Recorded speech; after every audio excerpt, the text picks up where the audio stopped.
locomotive, for its type, is one of the most useful pieces of technology on land.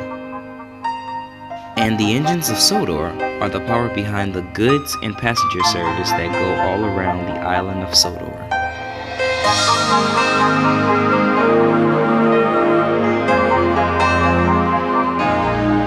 This is NWR Stories.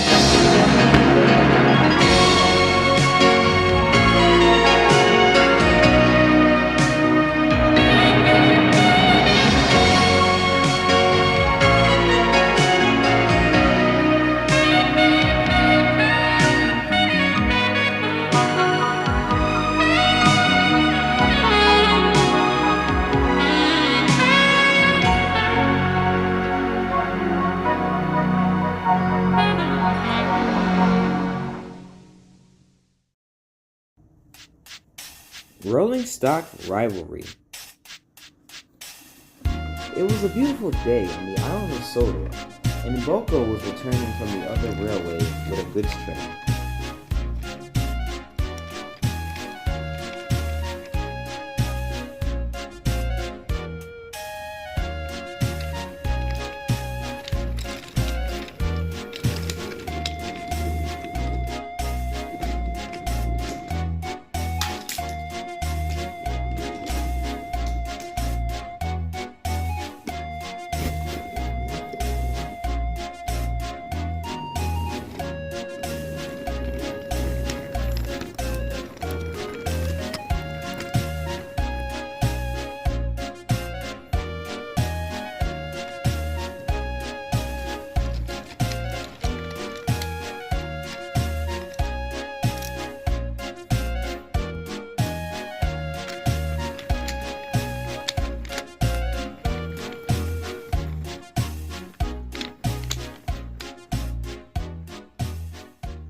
Good to be home on the island of Sodor, said Boco.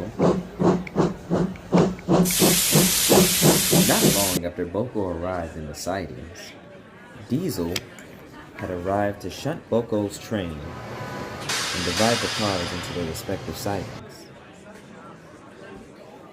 "Oh, good morning, Diesel.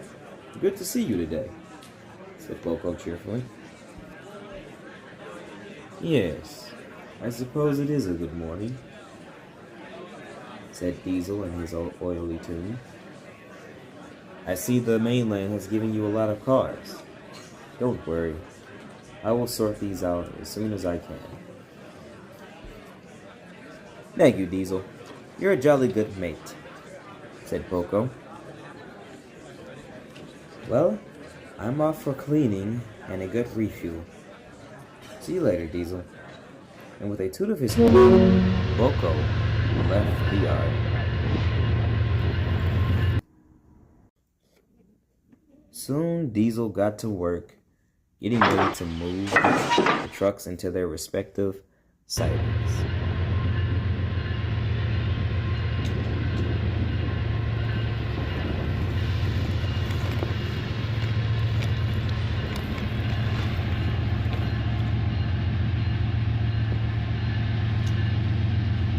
Meanwhile, there was a truck sitting in the sidings named Scruffy, a privately owned wagon.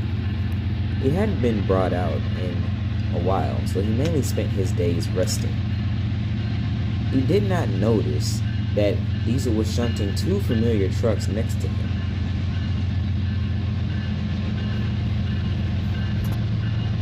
It was when Diesel left that he noticed the two trucks. "Well, never thought I would see you two again," said Scruffy. These trucks were none other than Fred Pelhay, a coal wagon, and Rickety, who wasn't very rickety anymore. "Yeah, we're back, Scruffy. Heh. Well, you look better than the last time we seen you. You're in one piece now," said Fred. He sure is, Fred. I remember that it happened. Scared all of us into submission. Said Rickety, laughing. Yeah, you're right. I look different. But why are you two here? I thought you two were back on the mainland. Or probably for the better, scrapped. Oh, we were. But we were able to persuade a shunter to put us in Boco's train so we can come back here. To bring this railway down, if you know what I mean. Yeah, we figured out that the cars on this railway now are feeling uninspired. So we're here to cause more trouble, said Rickety.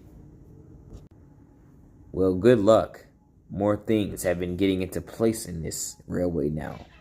So, I suggest you guys tread lightly, said Scruffy. Please. You will see in time, Scruffy, that we rule the rails. The next day, Wilbert was shunting a train in the sidings for Boco to take away. He thought he had completed it when the yard manager had walked up to him. Hey Wilbert, good job on the shunting, but I'm gonna need you to add 2 more wagons to it. 2 more? I don't see any around here anywhere, so where would they be? They should be over there in a far-off siding. Wilbur looked over. Oh, there they are. I'll go get them, sir. That's a good engine, said the yard manager. Soon, Wilbur arrived in the far-off siding to collect the 2 trucks that the yard manager was talking about, and was soon ready to add them to Boco's train. Watch and learn, Scruffy. We will see who rules the rails today. And soon Wilbert took Fred and Rickety away. After shunting the train for Boco, Boco soon arrived and backed onto it. Thank you, Wilbert, for shunting my train. Now I'll definitely get to the mainland so I can get back to my home on Sodor, said Boco, excited to start his day. All in a day's work. I'm just glad to be back visiting the island and doing actual work for once, said Wilbert. It is definitely understandable. And soon, with a toothless horn, Boco rolled out of the siding with his train.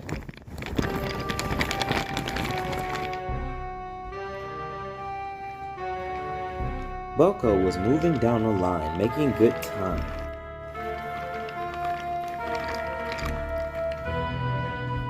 Soon, Boco arrived at the junction, and there were 2 paths that he needed to choose to take. He was supposed to take the track on the left, but the trucks pushed him onto the other line, leading towards the unfinished viaduct, and Boco was soon heading for trouble instead. Before Boco knew it, the trucks were pushing him up the viaduct. On, faster, faster, laughed the trucks. 1 minute, Boco was on the tracks, when suddenly the trucks pushed him off the viaduct.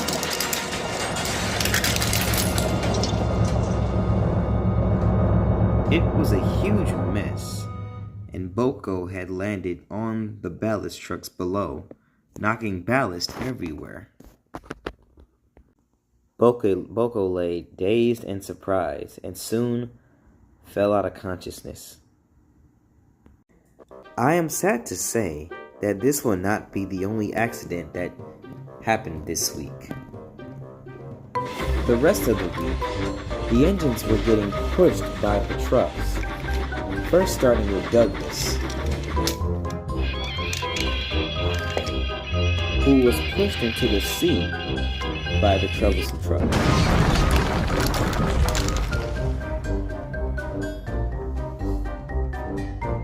Then it was Bill and Ben, who were bringing trucks to the quarry, being pushed into the quarry, and right into the quarry shed. I'm sad to say that Richard Hatt was not taking these accidents very lightly. Richard Hatt began his investigation by talking to some of the usual troublesome suspects on the island. So, Scruffy, I cannot really get a bead on you trucks. It's like you guys love destruction. Well, that may be true, sir. I haven't moved from this sighting, and I have not had any interest in causing trouble since my last accident a few years ago. Very true, but at the same time, do you know anything about our recent events? As a matter of fact, sir, I do. I remember when that big green diesel brought a train. Diesel had shunted the trucks into this siding, and they talked about causing trouble. I recognized them from back in the 60s. What did they look like? Well, one was orange, and the other was teal. I say keep a lookout for those. Well, thank you for your cooperation. I will see to this matter myself. The next day, Richard Hatt was at the station when Thomas and Edward were waiting for their trains. They were discussing the recent issues and were coming up with situations to remedy this.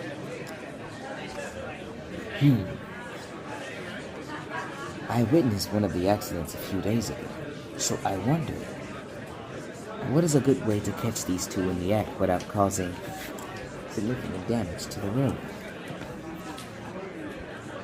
I don't know, Edward, but I'm to the point now where I'll accept anything at this point, said Richard Hatt. Well, sir, said Thomas, I have a pretty good idea, but it's actually going to be kind of risky. But it's doable. And your idea is, Thomas? Said Richard Hatt. Well, look to the shed, sir. As soon as Thomas told him to look to the shed, they saw that Henry was leaving the sheds to get ready to pull the flying kipper. This gave Richard Hatt a very inspiring idea. Later, it was almost sundown when the Fat Controller arrived at the docks. He was talking to Henry about the plan. So, you want me to pull this false flying kipper? And by false, I mean that you have only one van full of fish, while Arthur took the regular kipper earlier. Yes, indeed. So, there's only one van of rotten fish here, and should it burst, it will get on me and the two cars behind me. Yes, indeed. I know it's reckless, Henry, but this is my only plan. All right. As long as I get a good washdown, I don't mind. That's a good engine. Now, let's sit back and watch this plan go into action. Soon, with a toot of his whistle, Henry left with the flying kipper.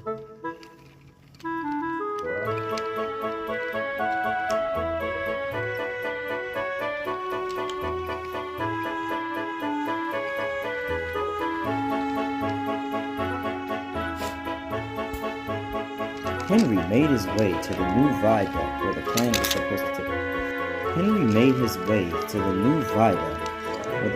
supposed to go down.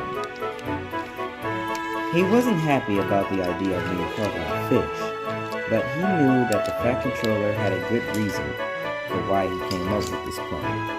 It would benefit the railway in the long run. Steady now. We're almost at the viaduct.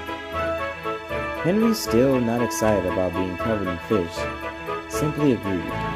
Yes, sir, we're almost there, said Henry, disappointed.